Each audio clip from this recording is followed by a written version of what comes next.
سلام عرض میکنم خدمت همراهان گرامی خانه NLP ایران.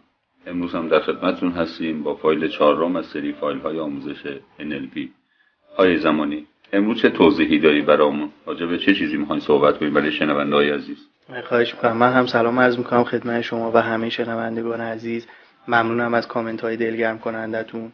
امیدوارم که تلاش من و همکارانم در این مجموعه رضایت خاطر شما رو به همراه داشته باشه. جمله‌ای هست که میگه آنچه بر شما میگذرد حاصل آن چیزی است که در شما میگذرد. واقعیت اینه که ما در زندگی روزمره‌مون لحظاتی رو تجربه میکنیم که خیلی جالب نیستن، لحظاتی که حالمون یک دفعه منقلب میشه، یک دفعه عوض میشه و دلیلش رو نمیدونیم. همینطور وقتی میخوایم برای یک شرایط تنش‌زا و استرس‌زا در آینده آماده بشیم، از الان استرس اون ما رو اذیت میکنه. خب افراد زیادی به ما مراجعه میکنن و میگن من برای کنکور میخوام آماده بشم، برای یک مصاحبه شغلی میخوام آماده بشم، یا میخوام مهاجرت بکنم، شغلم رو عوض بکنم، یا به خواستگاری برم. از الان من استرس رو دارم. و ما وقتی بررسی میکنیم میبینیم یک صدای درونی هستش و یک تصویر ذهنی هست که اینها با هم لینک هستن و شرایطی رو به وجود میارن که فرد دچار اضطراب میشه و خودش رو در آینده تو شرایطی میبینه که موفقیت خاصی رو کسب نکرده. خب تکنیک‌های مختلفی برای کنترل رفتار خودمون داریم که امروز یکی از اونا رو با هم کار میکنیم. من تقاضا دارم از دوستان تو همین شرایطی که داریم ما صحبت میکنیم اونا هم در ذیل گوش کردن این تمرین خودشون یکی از رفتارها و یکی از کارهایی رو که باهاش مشکل دارن و نمیتونن به درستی انجامش بدن و از اون ترس دارن به یاد بیارن و ببینن نزدیکترین زمانی که این شرایط رو ملاقات میکنن و این شرایط رو باهاش روبرو میشن کی هست. فرض بکنین در آینده مثلا یک هفته دیگه میخواین توی جمع صحبت بکنین یا هفته بعد کنکور داریم. فکر بکنین توی این شرایط هستیم. خب به این موضوع استرسا که در آینده میخواد اتفاق بیفته فکر بکنید. حالا به این استرس خودتون نمره بدین. مثلا میتونین 1 تا 10 یا 1 تا 20 نمره بدین. این بستگی به خودتون داره. مثلا 1 تا 10 بهش نمره بدین. در مرحله بعد به حسی که موقعی که میخوایم به این عمل فکر بکنین توجه بکنین. ببینین این حس در کجای بدن شما پدید میاد.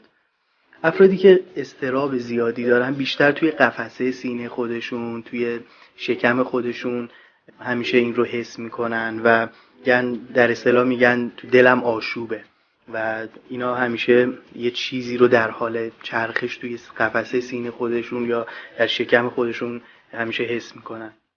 خب حالا تصور بکنید و ببینید که چرخش این روند ناخوب و این حس اضطراب به چه سمتی هستش.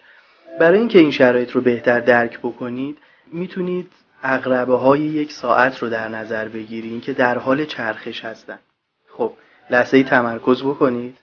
حالا ببینید این عقربه‌ها به صورت ساعتگرد هستن یا خلاف عقربه‌های ساعت. خیلی خوبه. حالا میتونین عقربه‌های اون ساعت رو بهشون یه رنگی بدین. مثل یه رنگ قرمز یا آبی، هر رنگی که دوست داشتین. شما میتونین با تصور کردن اون به صورت دیداری که در اصطلاح بهش میگن ساب مودالیتی یا زیرحسی وضوح اونو بیشتر بکنین. خب فایده این چیه؟ اگر شما وضوح یک چیز رو بیشتر بکنین، در تمرین انکرینگ یا آنکورینگ به قول خودمون این رو توضیح دادیم که اگر وضوح زیرحسی ها یا ساب مودالیتی ها و اون کیفیت فرعی تجربیات خودمون رو افزایش بدیم، انگار که گذشته رو به حال آوردیم و انگار اون اتفاق به تازگی رخ داده. خب حالا با تصوری که انجام دادین میتونین وضوح این تصویر رو بیشتر و بیشتر بکنید. خب در مرحله بعد کمی سرعت حرکت این عقربه ها رو بیشتر بکنیم، بیشتر و بیشتر. من چند ثانیه به شما وقت میدم حرکت این عقربه ها رو بیشتر بکنید. خیلی خوبه. حالا اگه تصور بکنید که شما به صورت ساعتگر یا پاد ساعتگر این عقربه ها رو دارین میچرخونین، با چرخش بیشتر اونا استرستون بیشتر شده و به سمت عدد 10 میل میکنه. اینطور نیست؟ خب خیلی خوبه. خیلی خوب. در مرحله بعد فکر بکنید که اهرمی داری که میشه سرعت رو کم بکنید. حالا کمی سرعت رو کم بکنید. این سرعت رو میتونیم به مرور کمتر و کمتر بکنید با همون ساب مودالیتی ها و زیر حسی هایی که خدمتتون گفتم. میتونین تصور بکنین یک اهرم بزرگی رو که با قدرت به پایین میکشین و با پایین کشیدن اون عقربه های ساعت آروم و آروم و آرومتر میشن. خیلی خوبه. حستون در این لحظه چیه؟ آیا استرستون کمتر نشد؟ خیلی خوبه. تو مرحله بعد میخوام بهتون بگم که یه رنگ دیگه به اون شرایط بدین و به اون عقربه های ساعت در حال گردش بدین. حالا که خیلی کند و کند شدن، رنگش رو عوض بکنین. از یک رنگ دلخواه خودتون استفاده بکنین. خیلی خوبه. خب در این لحظه عقربه ها رو در مسیر برعکس حالت قبل بچرخونید. اگر در مورد قبل که باعث پدید اومدن استرس شما میشد عقربه ها به صورت ساعتگرد بودن، الان در جهت عکس و به صورت خلاف عقربه های ساعت میتونیم بچرخونیم با همون رنگی که خدمتتون گفتم، یعنی رنگ مورد علاقتون و رنگی که بهتون آرامش میده. خیلی خوبه. حالا آروم آروم در خلاف جهت بچرخونین. اگر درست این تمرین رو انجام داده باشید تجربه بسیار لذت بخشی رو احساس میکنید. خیلی خوبه. خب میتونین چشماتون رو باز بکنید، مقداری تنفس بکنید و تنفس خودتون رو منظم بکنید. خیلی خوبه. حالا از شما میخوام چشما رو ببندید. ازتون میخوام که ببینید استرس شما از 1 تا 10 یا 1 تا 20 که خودتون درجه بندی کرده بودین بهش چند میدین. اگر در زمان آینده بخواین رو تجربه بکنین از 1 تا 10 چه امتیازی به استرس خودتون میدین؟ خیلی خوبه. اگر درست انجام داده باشین استرس شما کاهش پیدا کرده و میتونین توی اون شرایط لحظات خوبی رو تجربه بکنید. خب در مرحله آخر برای تست این تمرین ازتون میخوام که چشما رو مجددا ببندین، از زمان حال برین به اولین موقع و اولین زمانی که میخوایم مواجه بشیم با این شرایط استرسا. شاید 2 روز دیگه باشه، شاید 1 هفته دیگه، شاید 1 ماه دیگه، مهم نیست.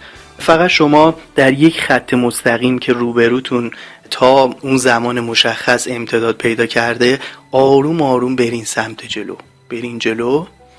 خیلی خوبه. 1 روز دیگه، 1 هفته دیگه، 1 ماه دیگه، 1 سال دیگه و توی اون شرایط قرار بگیرین. خب الان پاسخی که میخوایم به اون شرایط استرس‌زا بدین رو یک بار دیگه بررسی بکنید و خودتون رو در شرایط ایدئال ببینید و با برعکس کردن حرکت عقربه‌های ساعت توی بدن خودتون خواهید دید که تجربه متفاوت و لذت بخشتری رو برای خودتون به همراه خواهید داشت و کنترل بیشتری به اون شرایط خواهید داشت. خیلی خوبه. حالا از شما میخوام آروم آروم برگردیم به زمان حال. آروم آروم برگردید و آروم با هر سرعت ذهنی که دوست داشتین چشم خودتون رو باز بکنید. خیلی خوبه.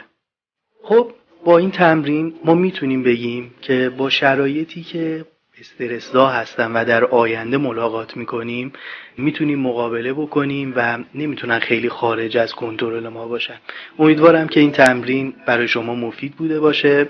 با ادامه فایل های صوتی ما در دوره آموزشی NLP همراه باشید. ممنونم.